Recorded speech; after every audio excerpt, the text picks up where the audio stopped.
Bonjour Noémie Alia. Bonjour. Vous voulez sauver l'amour, diantre. Exactement. Ouais, j'ai beaucoup d'ambition, comme vous le voyez. Je vois ça. Je veux sauver l'amour avec ses Je vois ça, j'ai imperfections. lu ça. Tout à fait, exactement. C'est-à-dire, c'est pas l'amour tel qu'on est en train aujourd'hui de vouloir le remodeler, mais un amour qui est éternel, c'est-à-dire qui est imparfait. Voilà.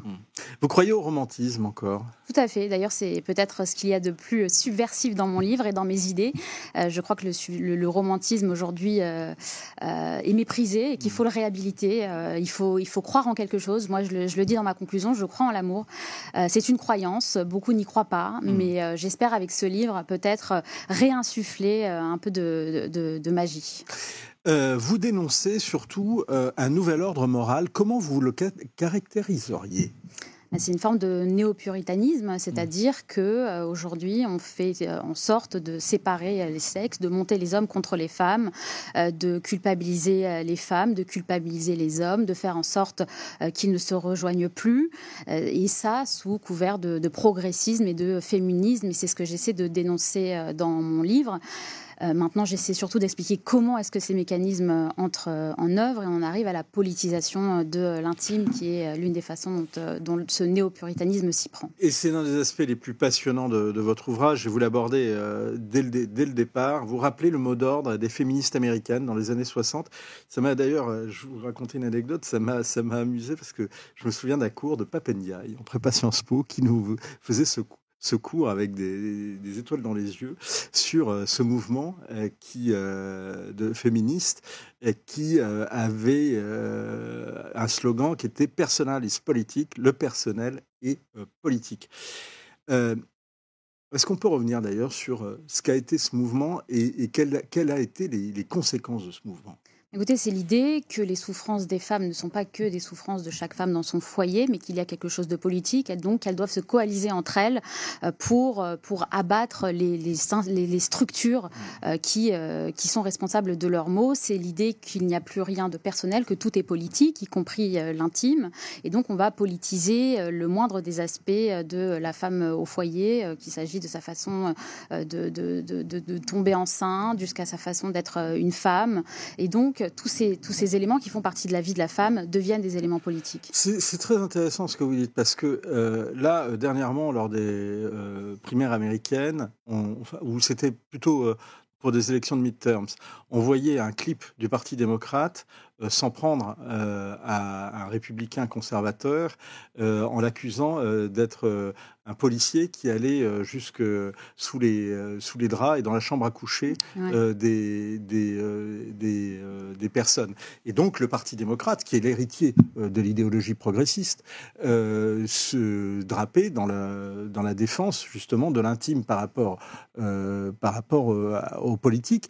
Mais à vous écouter, en réalité, ça n'a pas du tout été le cas. C'est ceux qui ont mis du politique dans ces questions-là, c'est précisément les progressistes. Donc c'est une certaine gauche américaine. Tout à fait. D'ailleurs, le slogan de ce clip électoral, c'est « Sortez de notre chambre à coucher ». C'est le thème de mon premier chapitre. Et j'explique justement ce paradoxe de ceux qui, aujourd'hui, voudraient politiser l'intime jusque sous les draps. C'est le titre de mon livre. C'est-à-dire vraiment ce qu'il y a de plus intime.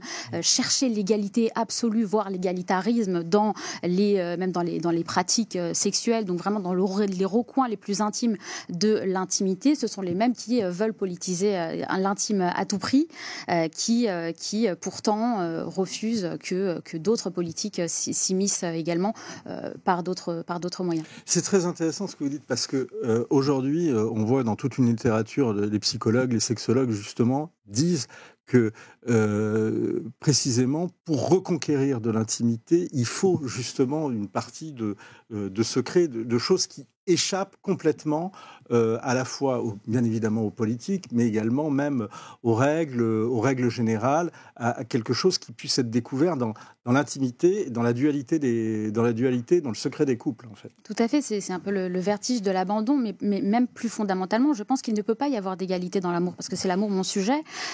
Or, on appelle aujourd'hui à réinventer l'amour, on cherche une égalité entre les hommes et les femmes, et dans les couples, comme si le couple était une sorte de cellule fasciste qu'il fallait déconstruire pour chercher une égalité absolue. Or, et c'est ce que j'explique, c'est vraiment l'idée fondamentale de mon livre, l'égalité dans l'amour n'existait pas et elle n'est pas sexuée. Il ne s'agit pas de dire, parce qu'aujourd'hui les grandes féministes qui parlent du rapport amoureux et de l'amour, elles vous expliquent que la femme est toujours la victime de l'amour.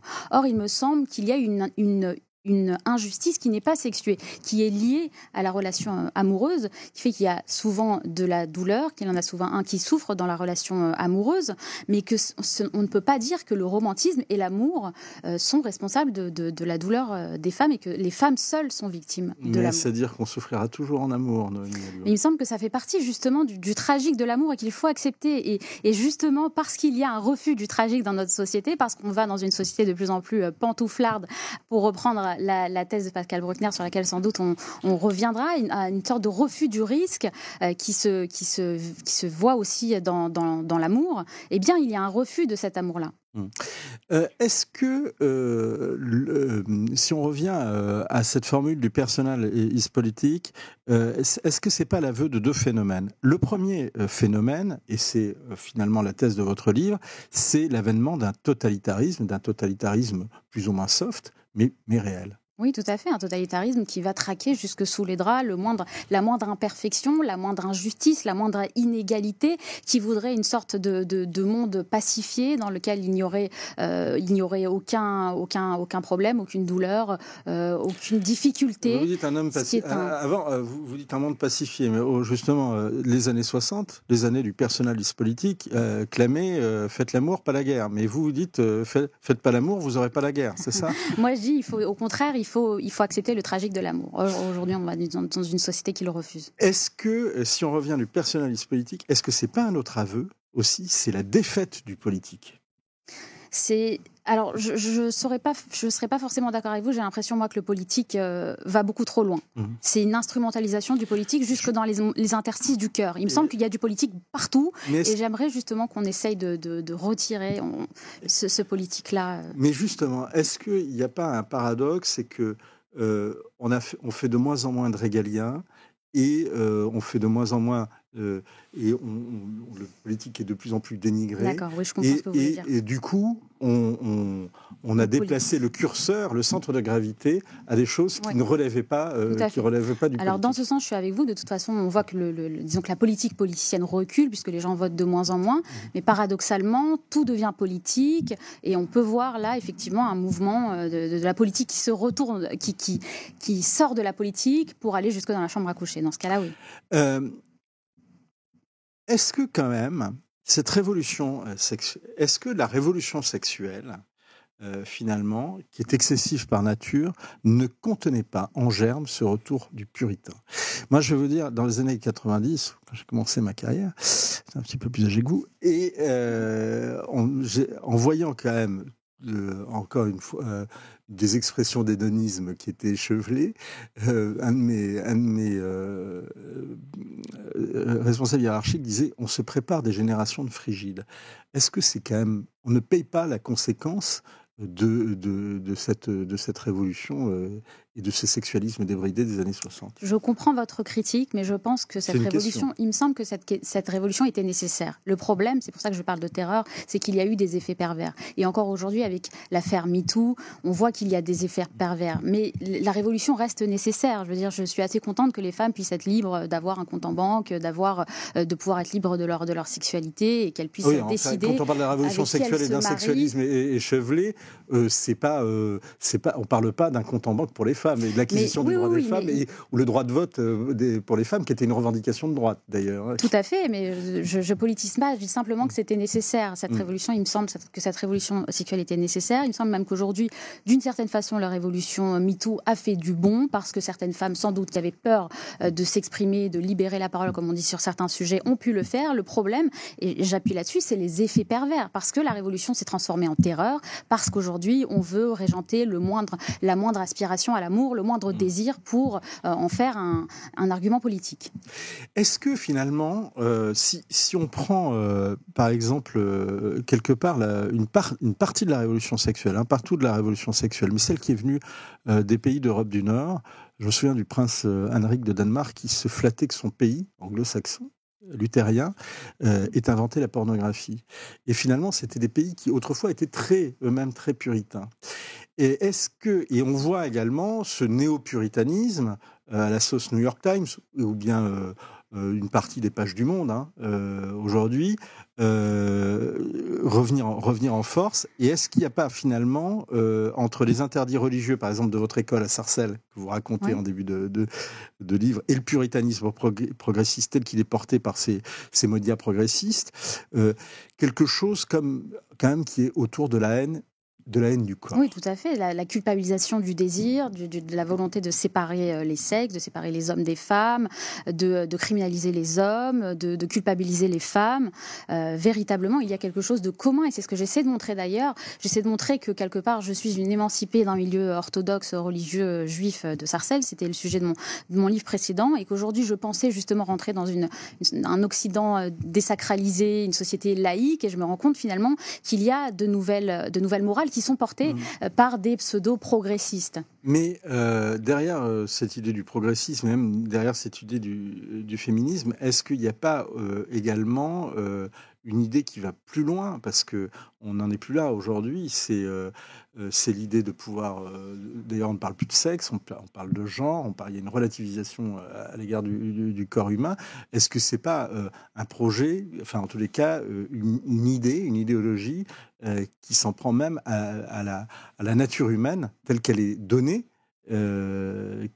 Est-ce que c'est pas ça qui est aujourd'hui plus en cause? Oui, bien sûr. Ça, c'est évident que lorsqu'on ne parle plus de sexe et qu'on parle de genre, moi, ça me fait doucement rire. Tout serait construit, un homme, une femme seraient construits. Il faudrait les déconstruire comme des tables Ikea. Moi, je rentre même pas dans ces idéologies-là parce que ça me semble parfois tellement farfelu, si vous voulez, que ça me paraît un peu fou. Ce qui me paraît par contre vraiment intéressant, c'est qu'on va de plus en plus vers une forme d'atomisation de la société. C'est-à-dire vraiment ce lien social, ce lien amoureux qui peut être vu comme quelque chose de sacré, de magique, qui donne du sens parfois à la vie. Même lui, il est attaqué et de façon assez violente. Et d'ailleurs, les chiffres sont assez parlants. Lorsque vous regardez aujourd'hui l'explosion du célibat, vous voyez que... Et ça va continuer, puisque 30% des personnes devraient vivre explose seules. dans notre société. Vous allez au supermarché, vous vous rendez compte qu'il y a de plus en plus de plats individuels. Ça dit quelque chose aussi de l'atomisation de la société. Exactement. Vous avez une récession sexuelle avec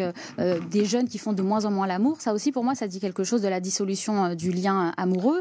Et donc, vous avez véritablement une séparation des êtres, une séparation des hommes et des femmes. Noémie, moi, j'en reviens à notre discussion initiale. Si, justement, il y a de moins en moins de jeunes qui ont des rapports sexuels, est-ce que ça ne vient pas du fait aussi que l'accès à la sexualité est beaucoup plus précoce et que, justement, il n'y a pas tout ça n'est pas entouré d'interdits fondateurs et qui, dès le départ, et donc qui ont banalisé, par exemple, la sexualité, qui ont banalisé les rapports amoureux et qui ont fait qu'il y a une espèce de frigidité généralisée qui s'est fait jour. Oui, écoutez, c'est ce qu'on peut voir avec les romans des dark romances, par exemple, avec des jeunes filles qui vont lire des livres. Je veux dire, ce sont des livres qui se vendent extrêmement bien. Le monde d'édition est friand maintenant en récupérant des livres qui sont auto-édités par des jeunes filles et qui sont lus par des jeunes filles. Des histoires d'amour assez tragiques, assez monstrueuses même parfois, avec des histoires de viol, des histoires de monstres, des histoires de femmes qui sont embrigadées dans des sectes, etc. Et ces livres cartonnent et il me semble que ça dit justement quelque chose de l'ordre de la volonté des jeunes, malgré tout, dans cette pudibonderie généralisée qui se développe, une volonté de transgression.